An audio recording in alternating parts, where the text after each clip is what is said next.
Hi again. My name is Robert Thomas Stevensentis, and I'm the author of the Book of Kings, which deals with aftermath science. And I'm the historical origin person that talks about the four subjects of science, nature, man, and God.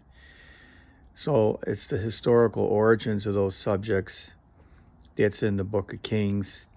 And from there comes aftermath science, which is a completely different science that you're going to find.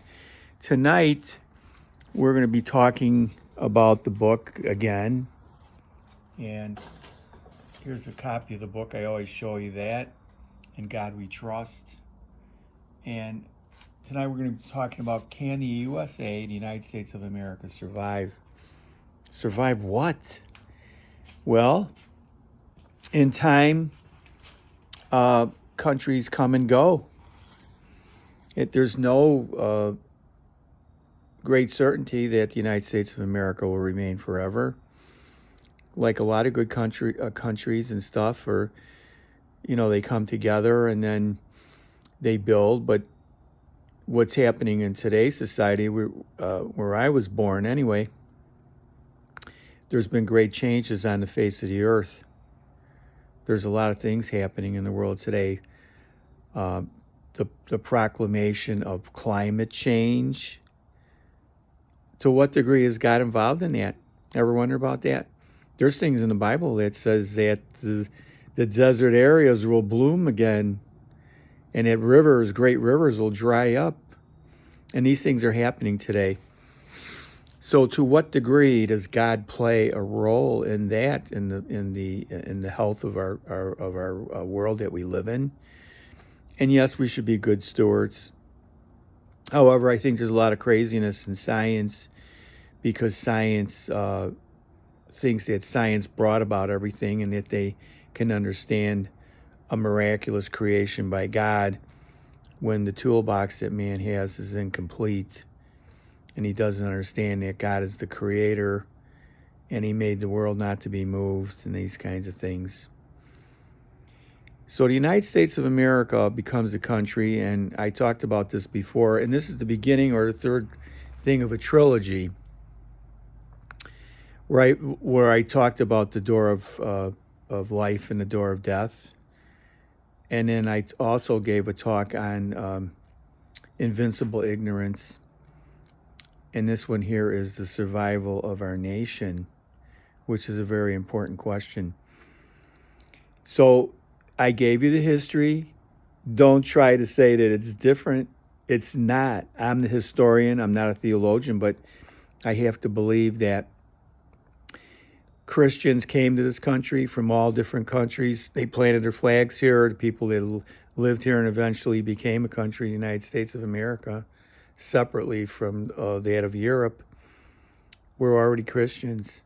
Their laws, everything they made on the books, check it out.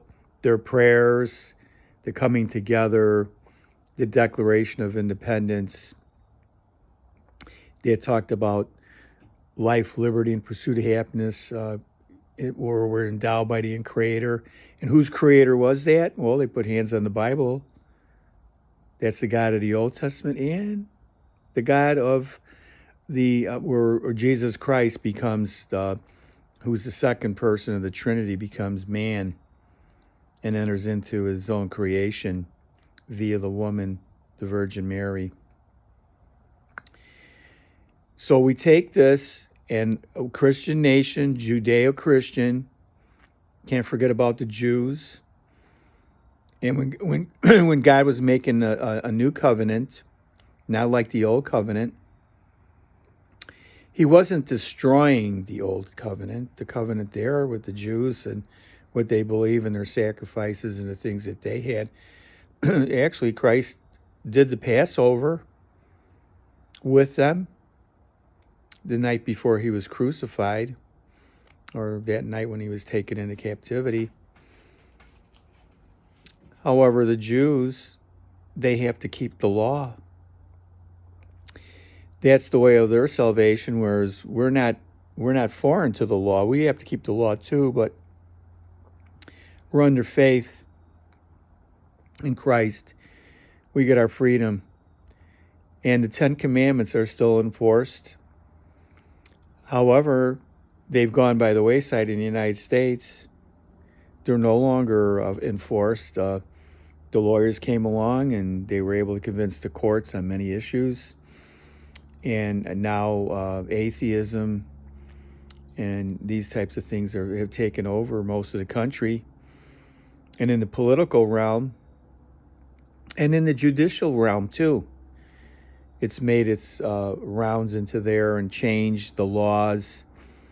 It's an unfortunate thing. We have laws now that enter into where the judiciary is creating laws from the bench on science and these kinds of things, when life starts, when it doesn't. This is crazy. Plus, we have the medical community that doesn't stick up for the truths of the matter. Then we have the political entity on one half, where they're saying, now it's come out to fruition, that unless you agree with the abortion ideology, where a baby can be taken at any time for any reason, then you're ostracized out of the political arena. You're ostracized out of the government's ideology that's moving further and further away from Christianity. And I've talked about this before, that a nation that doesn't serve God basically will perish. There's a whole idea of human sacrifice. I think there's plenty of ideas that some of these civilizations, due to human extinction, caused from the sacrifice of people. And then this is a bad ideology of how to maintain a country. And yet we're having to make these major decisions, where a lot of stuff started with presidents probably within the last 30, 35 years, where particular political groups, starting with some of these presidents, several of them, that went out of their way to go after the unborn. And this is a very critical thing. And now the platforms on some of these groups, unless you're part of it and they have money, they're trying to tell you how to think and what to believe, instead of trying to help people that are in a family way. They pick the alternative to end a life, instead of realizing that they're throwing away a million kisses along with the dirty diapers. But at any rate, that's what's happening. That's what's happening in our country. And it's really a shame in a way. And you think a country can survive that kind of ideology? And our enemies, what makes us different from them? I do have a fear in my mind, and nobody knows the exact time when God will move to that end, when he might bring things to a close in certain chapters of what's going to happen in the future, where when people say peace and safety, then sudden destruction. That's written in the Bible. You don't think these things could happen? Young men fainting and dying because of the destruction that they see coming upon the earth. This is very scary stuff. I'm a man of war. I was a point man in Vietnam. I used to lead the companies through the jungles of Vietnam. It's a very rare thing to have somebody talking to you today that did that kind of a thing. And yet I said to God in that time, I believed in God. I said, no, now what? God put me in a position, and the company and the units and the division that I was in, the AmeriCal division, had a very bad reputation. They called them the baby killers. That's right, in the Vietnam era. Did you know that? Even though you may not have been involved with the My Lai massacre and these kinds of things, but there was a blot there was a stain.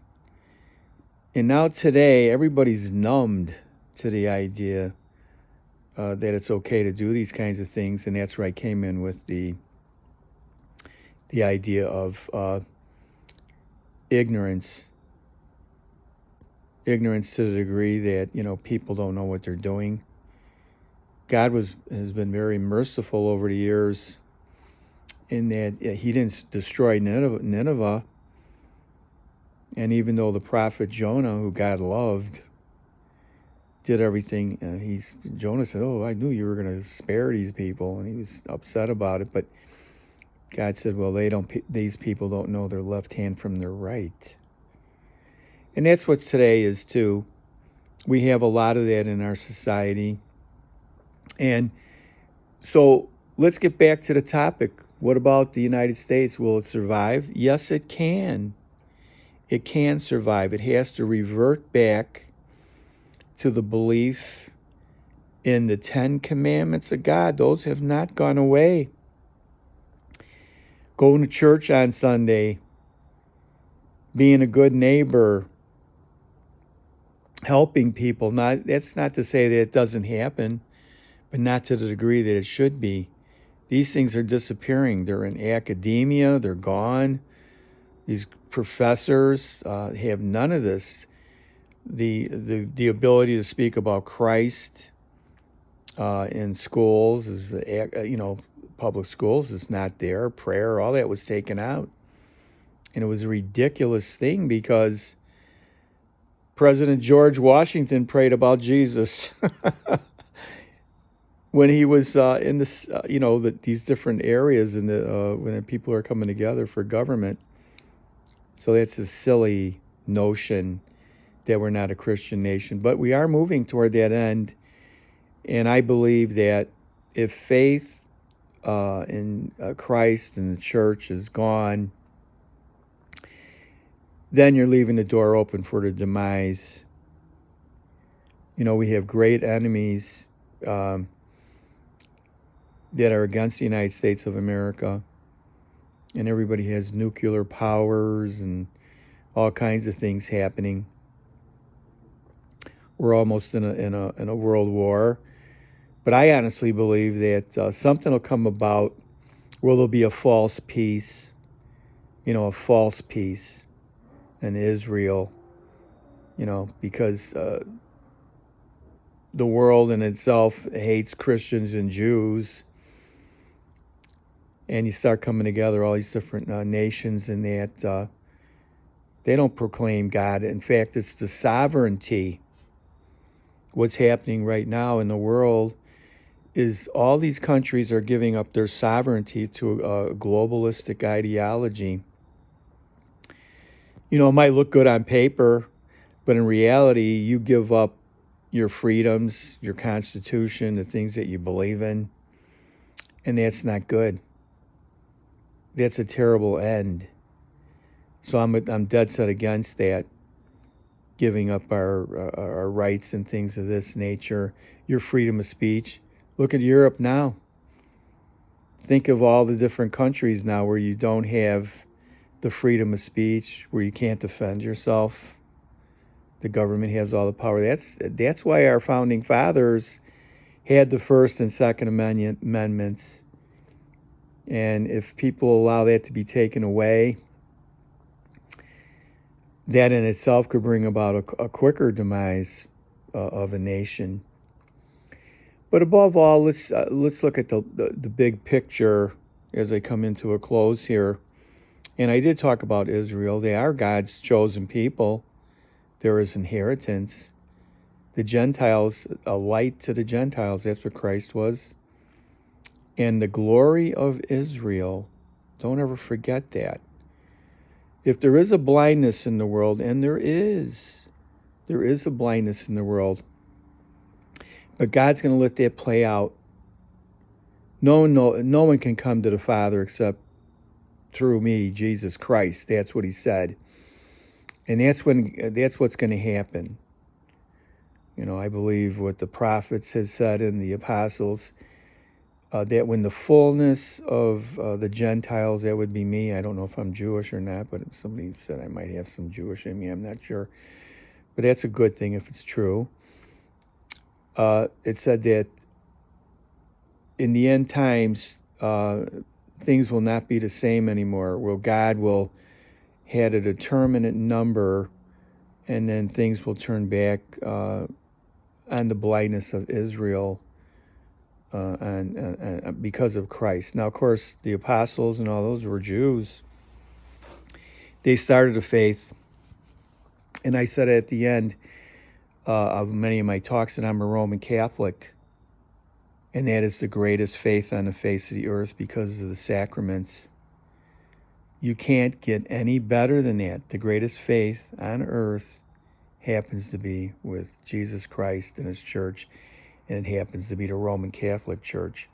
Even though we have other Christians and other communities and these types of things that, believe in God, believe in the Holy Bible, that church that I'm talking about is preeminent. The saints and the things of that church. Well, this is the end of that trilogy talk. The door of life, the door of death, the ignorance that has fallen upon on the earth through education and everything else, bringing people down the wrong path. And then finally, if you have faith, then your faith has to continue. You're the decider of whether or not the United States of America will survive. And you have to decide who you want to have that power over you. And you have the right to vote. You could do whatever you wish. I'm just a historian reporting on things as they fall. And again, I'm not a theologian, but I know what they believe, what theologians believe. I know what a priest might believe and all these kinds of things. But I'm a historian. So these things actually took place or are taking place and will take place at some point in time. So I wish you a good evening and thanks again for listening.